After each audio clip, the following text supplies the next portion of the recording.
All right.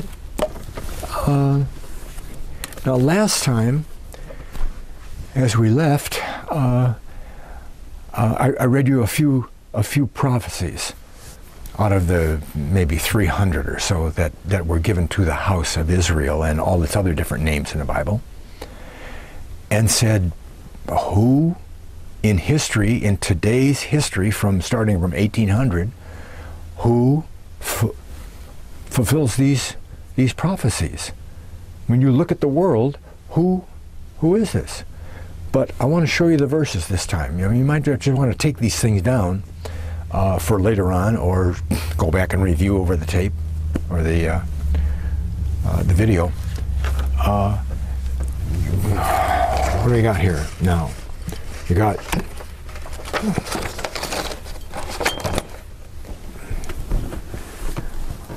Isaiah. The first one I want to look at is the prophecies that the Israelites would wind up on the coasts. Mentioned that already. Coasts, the isles, and north. Okay, that pins down the area, right? Not just north. If you just go north from Palestine, you run into the Caucasus Mountains and you run into the Black Sea and up in there. That's north. Another prophecy says northwest, gathering from northwest, but north, it's not on the coasts, though. Coasts and islands. The coast of the Black Sea. Coasts and isles in the north. The British Isles, right? Okay, not Cyprus.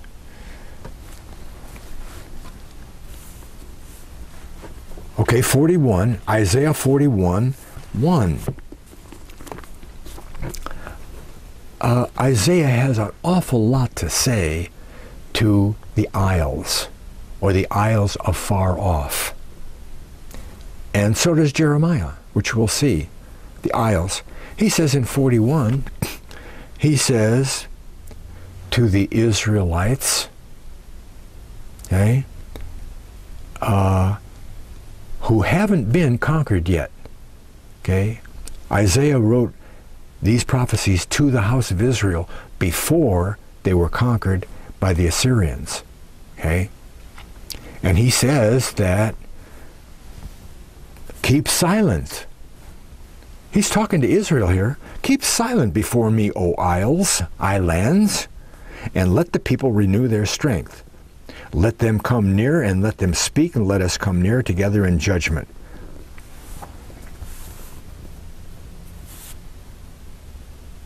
Keep silent before me, O isles. Let the people renew their strength. The Assyrians take the house of Israel, take it away completely. Over a course of 500 years, they wind up way over in northwestern Europe and the British Isles. And Isaiah says, relax over there. Just be quiet for a while. And let my people renew their strength and get ready for what? Renew their strength for what? To get God, through Jesus and Christianity, out to the whole world. The Christian nations of the world disseminate the Bible to the rest of the world. That's what their job is. It's always been the Israelites' job, is to get God to the rest of the world. Keep silent before me, O isles, Britain. Let me go back and remind you of something that I know I mentioned already. One of the early segments, maybe it's the overview.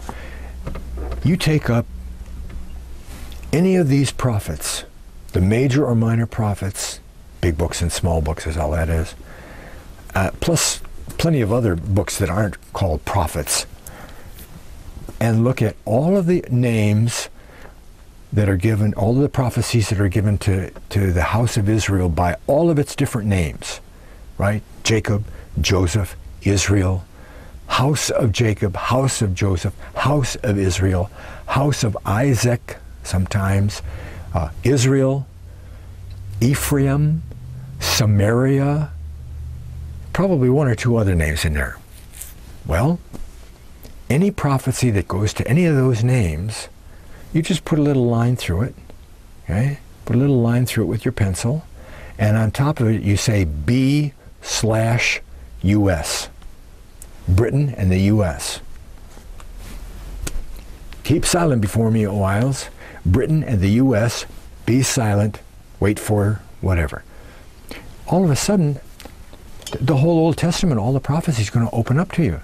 You'll understand exactly what's going on, because you just take your top of your head history knowledge that you got out of high school and say, well, who in history did what this prophet says they're going to do? And you'll find it won't be the Chinese or the black people or the brown races or anything. It'll be the British Isles and the U.S.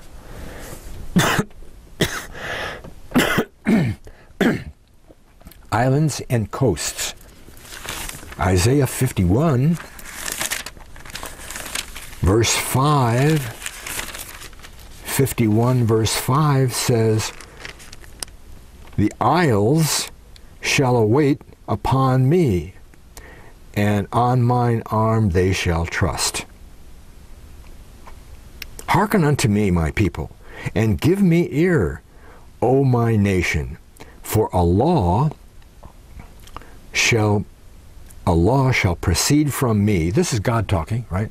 A law shall proceed from me, and I will take my judgment for the rest of the people, for the light of the people. My righteousness is near, my salvation has gone forth. This law is coming, right? That's Christ. It's Christ. My salvation has gone forth, and mine arm shall judge the people. The isles shall wait upon me, and upon mine arm shall they trust. I'm going to send Jesus. And in the meantime, the isles are going to wait for me. Be silent, O isles. Renew your strength. And as I said before, Jeremiah also has some things to say about the isles. Right? Jeremiah 31 and 7 through 10. 7 through 10. 31. Thus saith the Lord, sing with gladness for Jacob, and shout among the chief of the nations. Publish ye, praise ye, and say, O Lord, save thy people, the remnant of Israel. House of Israel. Save the remnant of the house of Israel. Behold, I will bring them from the north country. God will bring the house of Israel from the north country, in the coasts and the isles. I will bring them from the north country and gather them from the coasts of the earth, not the coasts of the Black Sea, the coasts of the earth, right? North America, South America, okay, coasts of the earth, and with them the blind, the lame, the woman, the child, travail with child together, a great company shall return hither. They shall come weeping. Hear the word of the Lord, O ye nations, and declare it in the isles afar off. And say, he that scattered Israel, did you see Hosea and the whore? Hosea's kids, the 3 kids, told what was going to happen to the house of Israel before it happened. Prophecy. They'd be scattered, would lose their identity, and not have God's full mercy. What is Jeremiah saying here? 100 years later. Okay, what does he say here? He that scattered Israel will gather them.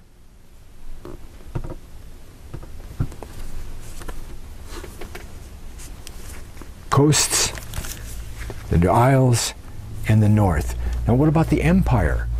Is there going to be an empire, a world empire, a company of nations, a multitude of nations, whatever? Where do you find that in Genesis 16? I can find that real quick. Oh, I bent that page. 16. Wait. Genesis. That's the page number. It's 17:4. 17:4. Oh, but I got to read more than 17:4. See,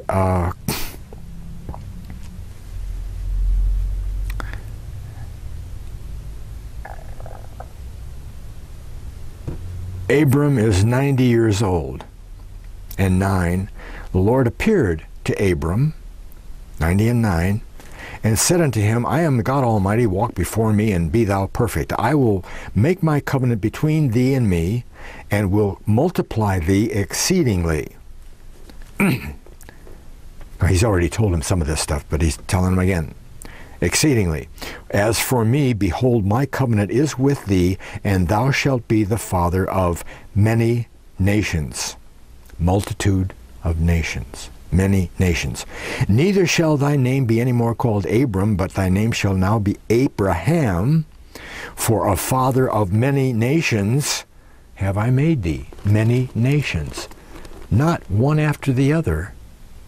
Not for the last 2,500 years there'll be 10 different nations successively down through history. This is when he has his descendants, like the multitude, the stars in the sand. When that is in existence, there will be nations there, multiple nations. The tribes will be full nations all around Northwest Europe. You know, France, Netherlands, Denmark, nations, a multitude of nations. And I will make thee exceedingly fruitful, and will make nations of thee, and kings shall come out of thee. Kings all from the line of Judah, and nations of Israelites ruled by Judah. Okay? 43, okay. Same thing. Same thing here.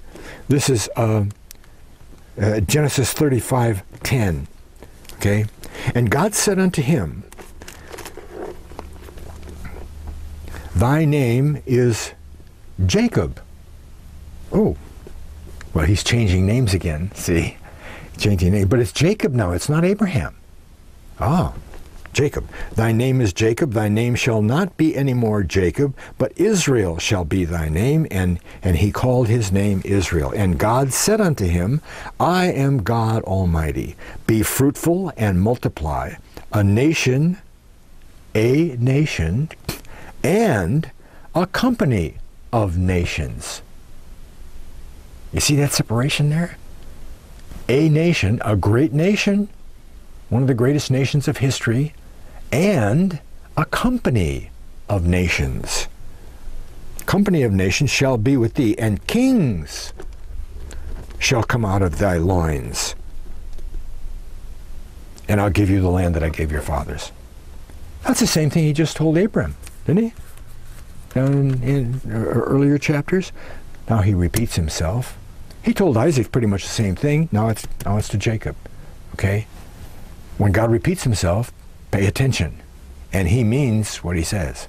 There's no misinterpretation there. Okay?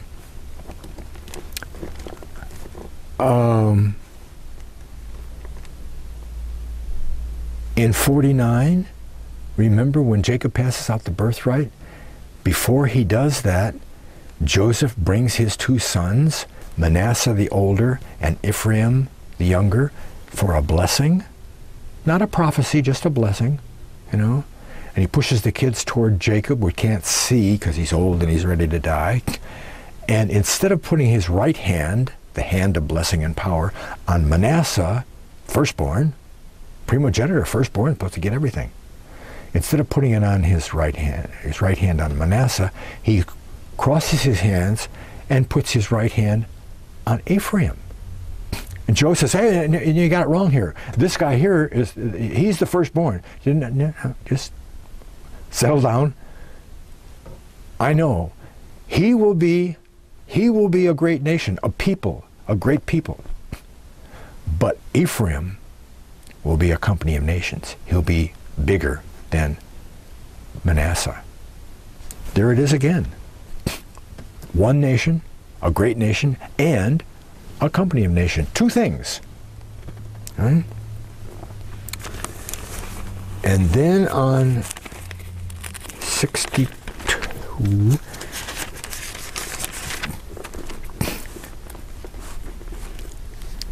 Oh, well, I guess I got ahead of myself. But this is chapter 49, again. No, that isn't 49. 49. 49.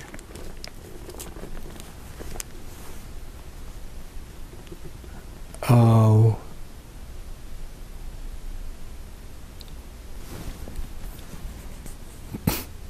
48:19. Bad writing on my part here. 48:19. Okay?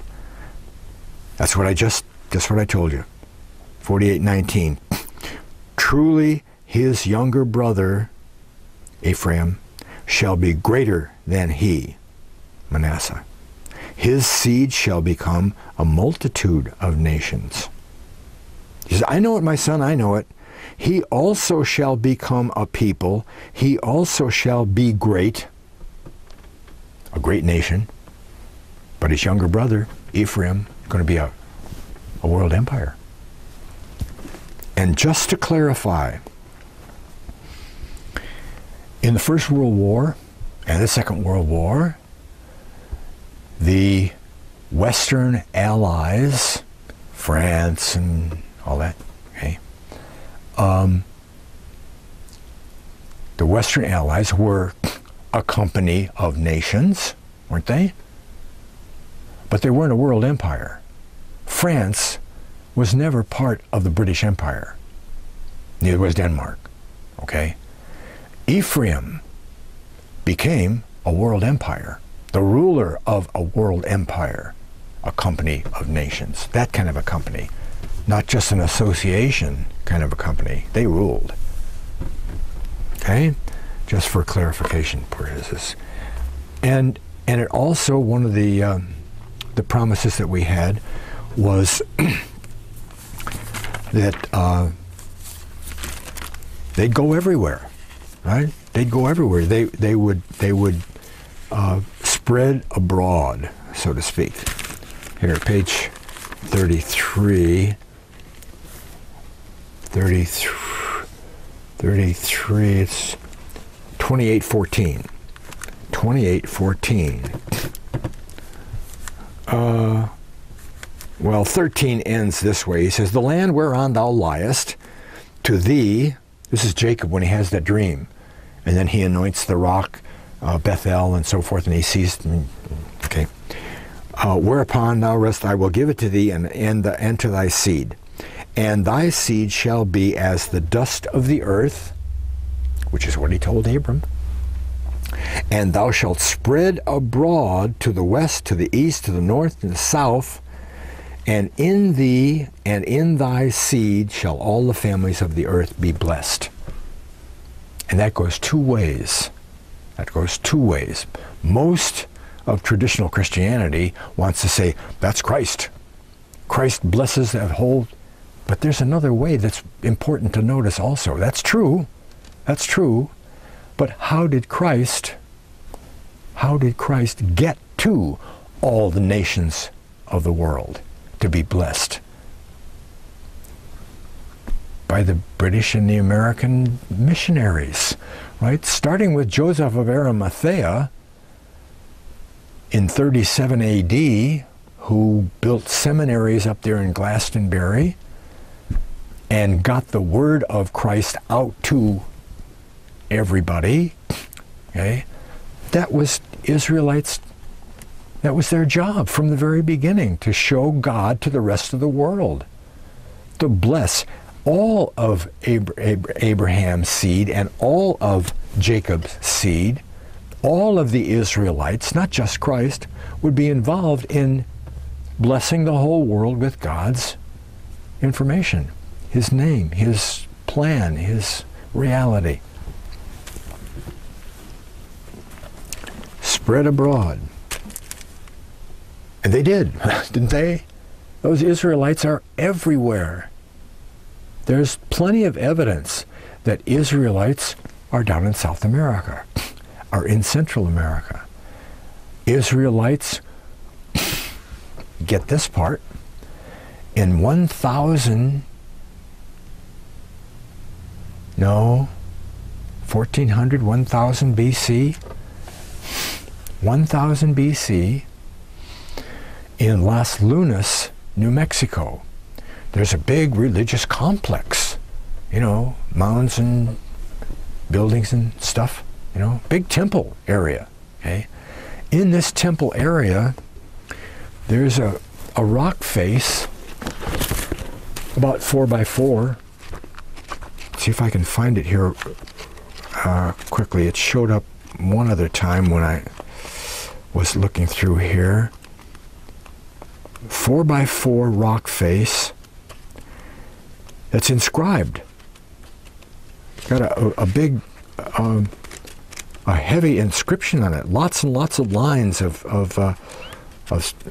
information on there. And as I said, it's given the date of 1000 BC. Well, who was ever in the area of New Mexico in 1000 BC? Well, I've got to look this. I got to look this up now, huh? Because I told you about it. I got to show it to you.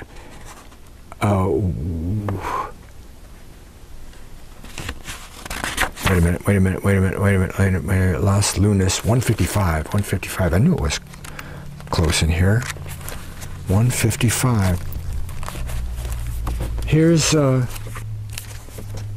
what's on the rock. All of this writing there, okay?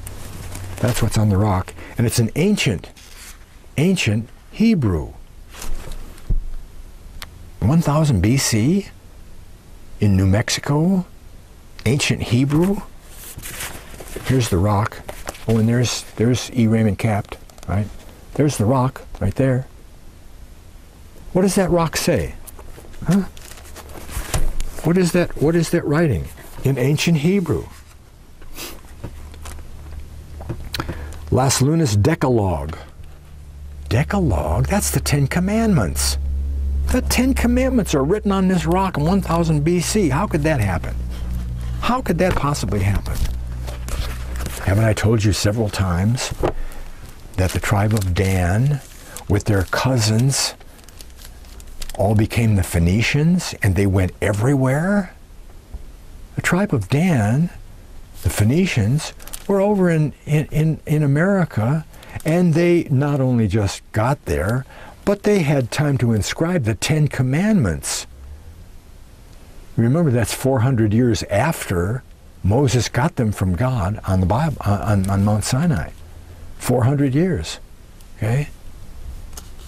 Dan made all of those migrations that we're going to find out about later on, all over Northwest Europe. And remember I talked about the River Don and all the Danube and Sardinia and all those Dan names, right? They were over there in New Mexico, 1000 BC, and had this big temple complex all built and everything. They went everywhere, those Israelites, okay? 35, no, wait, which is stone? And thy seed shall spread abroad. Spread abroad. My margin says break forth. Ooh, spread forth. And there's another one coming up here, 62. It's Genesis 49:19. 49:19. A troop shall overcome at last. No, that was that 48:19, and the different one. Spread abroad. Spread abroad is 33. Oh yeah, I'm on the wrong line here. Okay, 259 is Deuteronomy.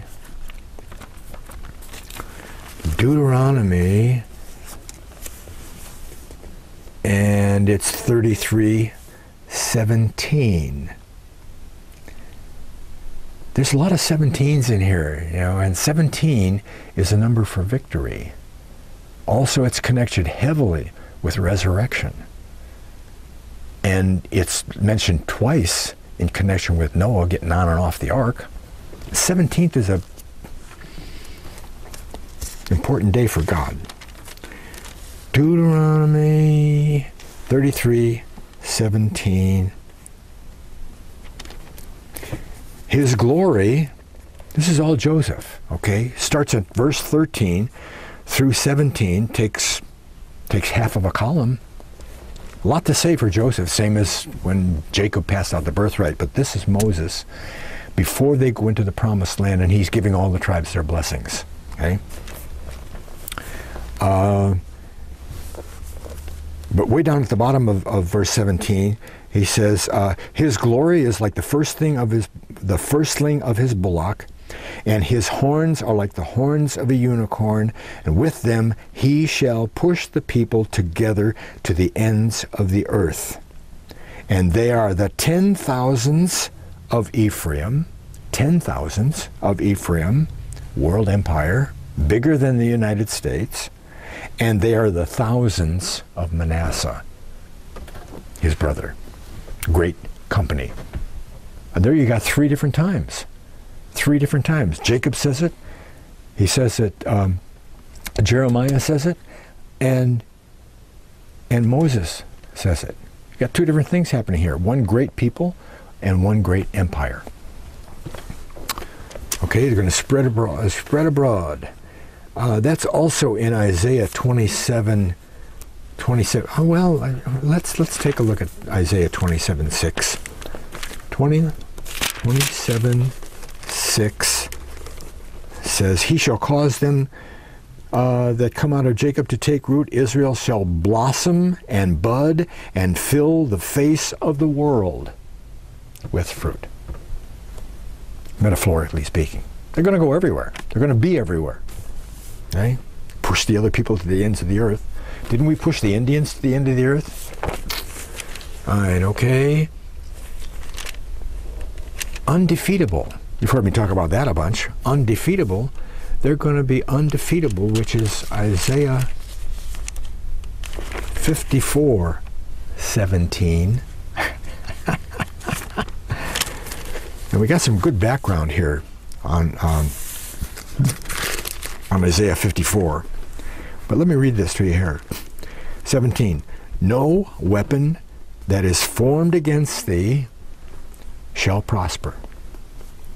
And every tongue that shall raise against thee in judgment, thou shalt condemn. This is the heritage of the servants of God. Okay? He's talking to Israel here. I call Isaiah not the book of Isaiah, but the book of Israel, because it's mostly about the house of Israel and what they do, what they're going to do, what they have been doing, and when Christ comes, how they relate to him and what will happen to them after that. It's all about the house of Israel. And in chapter 53, which is right in front of 54, right? And there's no chapter and verse here. It just keeps right on going. Isaiah didn't stop and say, well, I'll have dinner and then I'll write a new chapter. You know, there's period, next sentence, boom. Okay?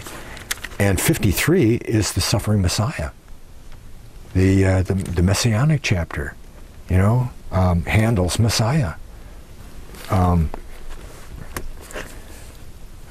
it follows starting Isaiah 53 is God brings Christ for the lost tribes. Okay? For the lost tribes, starting with 49 through 54. That's where Christ comes in, 49 through 54. But way back in 41, he's talking about, we read some of that, about Israel and all that and what they're going to do in their history and what's going to happen to them later on. And then in right end time, in order on the line, comes Christ, and he gets crucified and resurrected.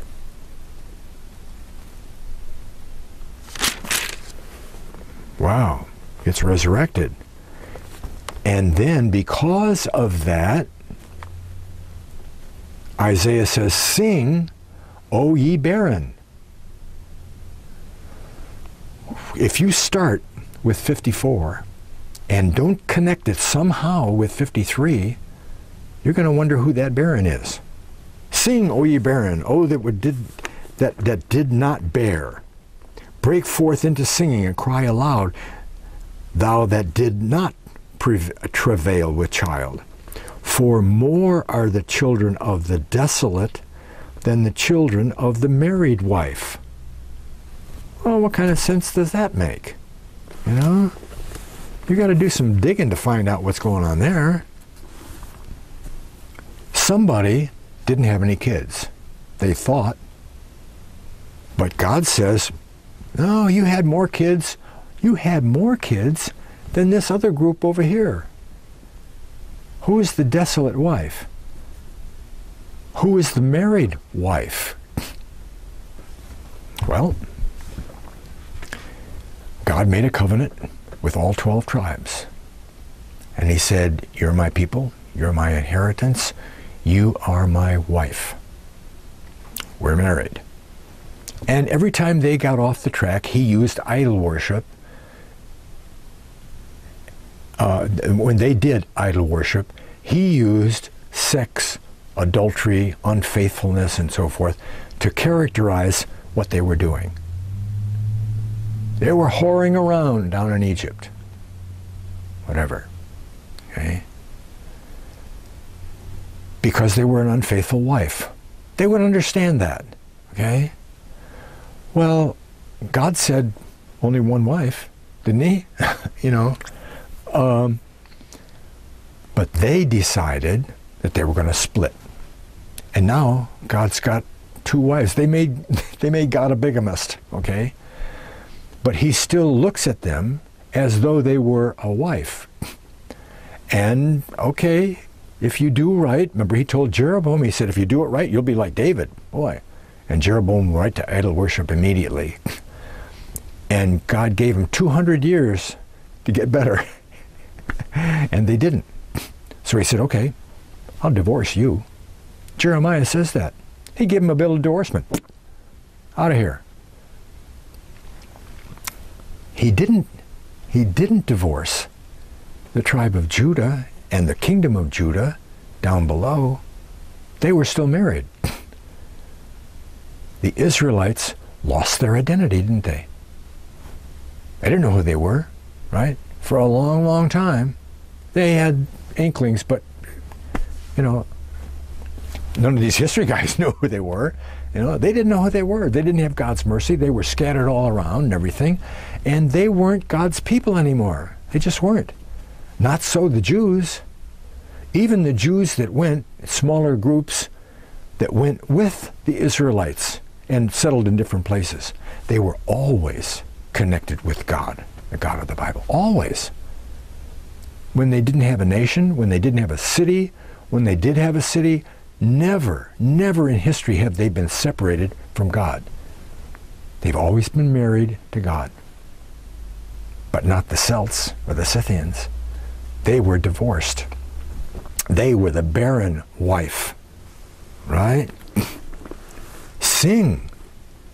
You got more kids than the married wife down there, those Jews down in Israel. See? Now what does it say here?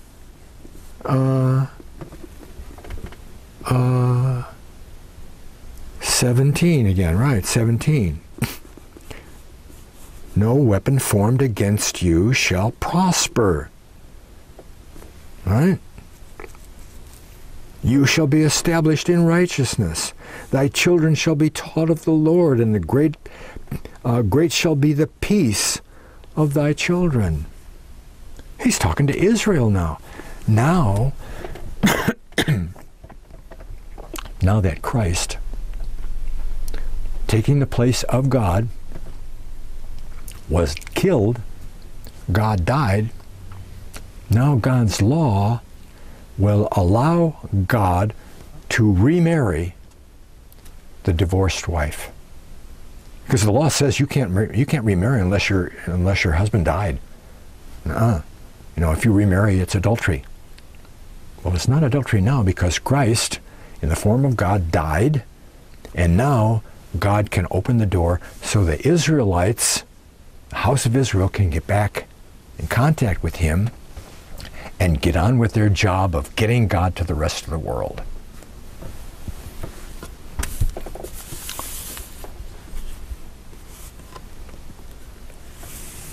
Jeremiah 51. Oh, Jeremiah 51. Did we do that already? No, we didn't do that. That's right. This goes along with this last promise about no weapon. No weapon formed against thee will prevail.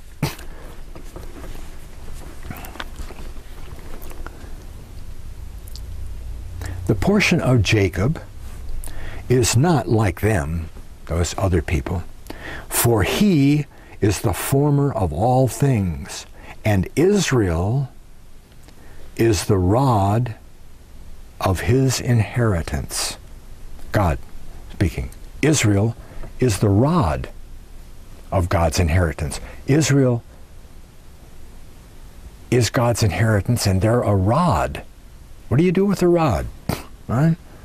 Rod of his inheritance. The Lord of hosts is his name.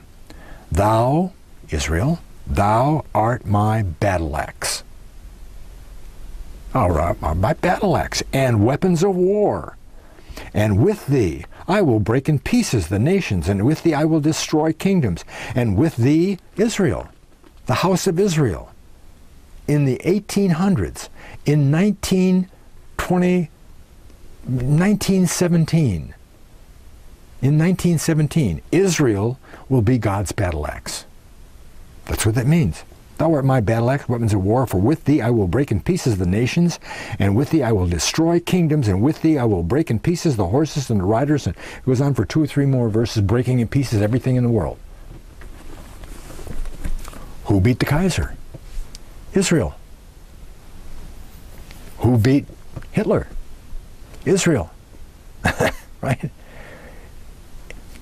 You see, regardless of the fact that a certain group of elite have fomented practically every war that you can find in a history book, but especially World War II and I, and soon to be World War III, even though those world elite who are working not for God fomented all these wars, who came out on top? They didn't decide that Hitler was going to come out on top. All they did with Hitler was unify and separate and unify Europe into 2 complete units, Eastern and Western, you know, with the wall.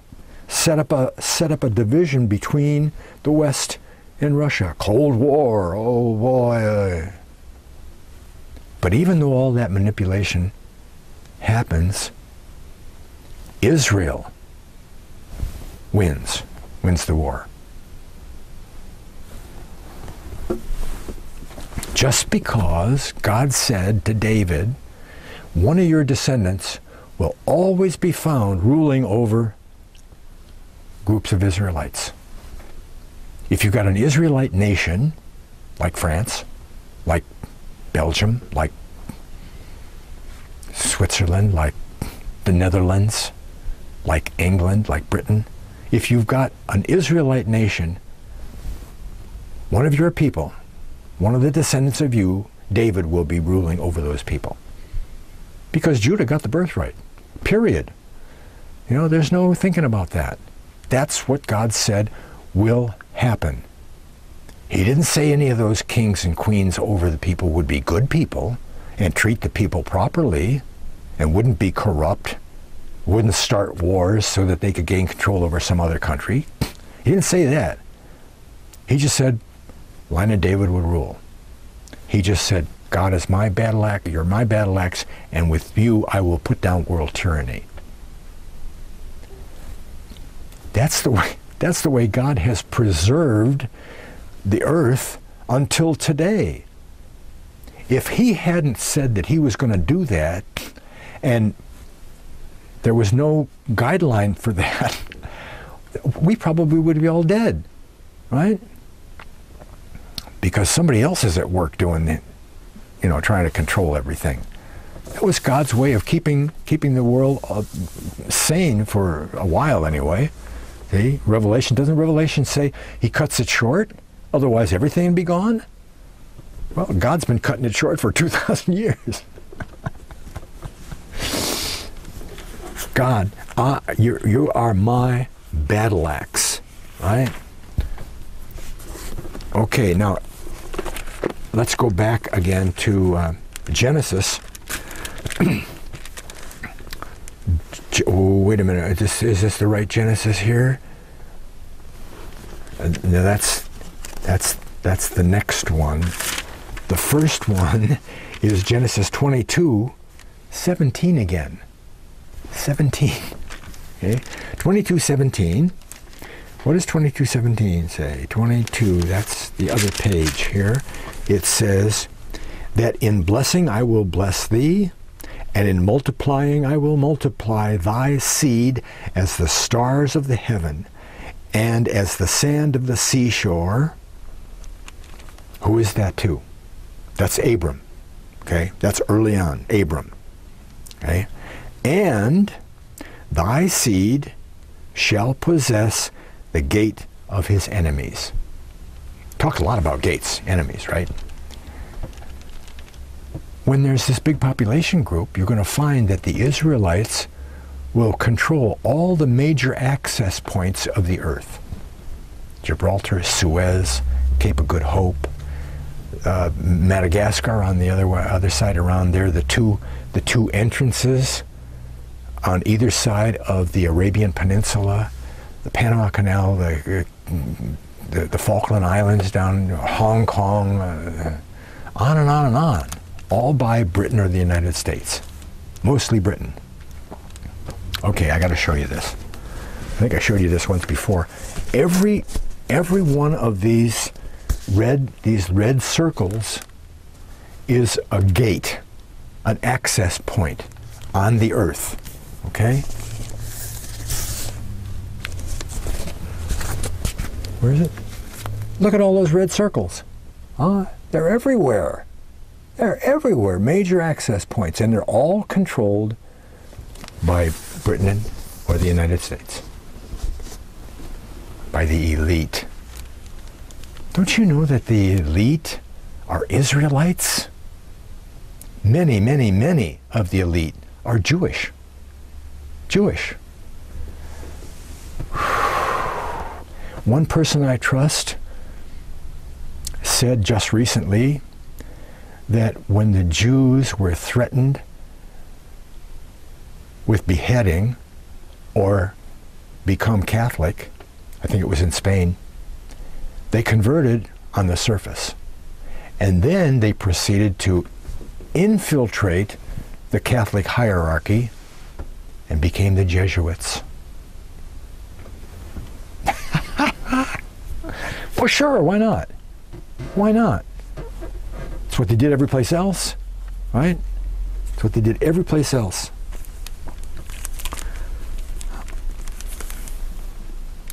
Possess the gates of their enemies. Now God's going to repeat himself. Always does. Go over to chapter 24. 24. And Abram says, oh, wait a minute, we're living down here amongst all these Canaanites and all their idol worship and all their bad stuff, and we're not going to take a chance. We got to get a wife for Isaac that's out of the proper family line. Now Eleazar, he doesn't say Eleazar, but that's who it is. Eleazar, his main servant. He says to Eleazar, take a couple of guys with you and some presents and camels and stuff, and go up to Haran. Go up there to Laban's people. There are cousins up there, and get a wife for Isaac and bring her back. I won't tell you the whole story, but he shows up. He finds Rebecca. She says, okay, I'll go. And they're just about ready to leave. And the family comes out to say goodbye and wave and all that stuff. Okay, that's the setup. And her brother and sister and mother said, let the damsel abide a few days, and she does. And they sent away Rebekah their sister and her nurse and Abraham's servant and his men. Verse 60, 24:60. And they blessed Rebekah and said unto her, thou art our sister, be thou the mother of thousands of millions. This isn't God talking. This is Rebekah's, and she's saying the same thing, or she's being said to, the same thing that God says. Like the stars in the sand. All their kids, right? Mother of thousands of millions, and let thy seed possess the gate of those that hate you. Hate them. But guess the gates of their enemies. Same thing. Same trip. Okay? Now, Numbers, there's another one that says they're going to control the sea, right? They control the seas. Well, you certainly don't need any Bible verses to reference that they control the sea, not once you know that Ephraim becomes a world empire and they happen to be Britain, and Britain controlled the sea better than anybody. Spain, they were there, you know, the Armada and all that stuff. What happened? What happened to the Armada? Huh? Supernatural, whatever, look it up. Spain, France, well, yeah, they were explorers. France, Portugal had some, you know, on it, yeah. The Netherlands even, you know. But the greatest empire of history controlled the seas over every place, you know, were the French down in Hong Kong, you know. So all you have to know is who controlled the seas as the greatest empire in the world, and you find the Israelites. You don't even need the Bible for that. Okay? Some of these Bible references are kind of on the side a little bit. Like 24:7 says, he shall pour out the water from his buckets, and his seed shall be in many waters. Okay. Isaiah 60.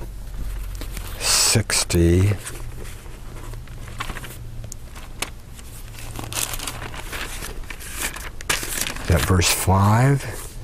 60, verse 5. Yeah. Then thou shalt see and flow together, and thine heart shall fear and be enlarged, because of the abundance of the sea shall be converted unto thee. The forces of the Gentiles, the wealth of the Gentiles, shall come to thee. And Isaiah is talking to Israel here, okay? Okay, and this is all the way down into the millennium, some of it. Control the seas. Let's see. Oh, I want to go back to Deuteronomy because there's another controlling the seas, but it's specific control only to one tribe.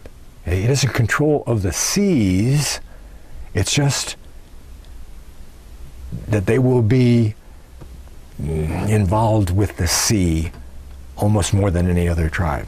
Okay, the tribe of Zebulun. Tribe of Zebulun. And that's to... This again is Moses. Again, telling all the different tribes what's going to happen later on. You know, 33:19. Genesis 33. Deuteronomy 33:19. We already told you about Joseph, right? Right, and he should push the people to the ends of the earth. Well, for Zebulun, it says, rejoice, Zebulun, in thy, and to Zebulun 18, and to Zebulun he said, Rejoice, Zebulun, in thy going in and out, and Issachar in thy tents. You're going to find Issachar with Zebulun. But for Zebulun, they shall call the people unto the mountain. There they shall offer sacrifices of righteousness. For they shall suck the abundance of the seas, and of treasures hidden in the sand. Zebulun, along with some people from Issachar, are going to be heavy into the sea stuff.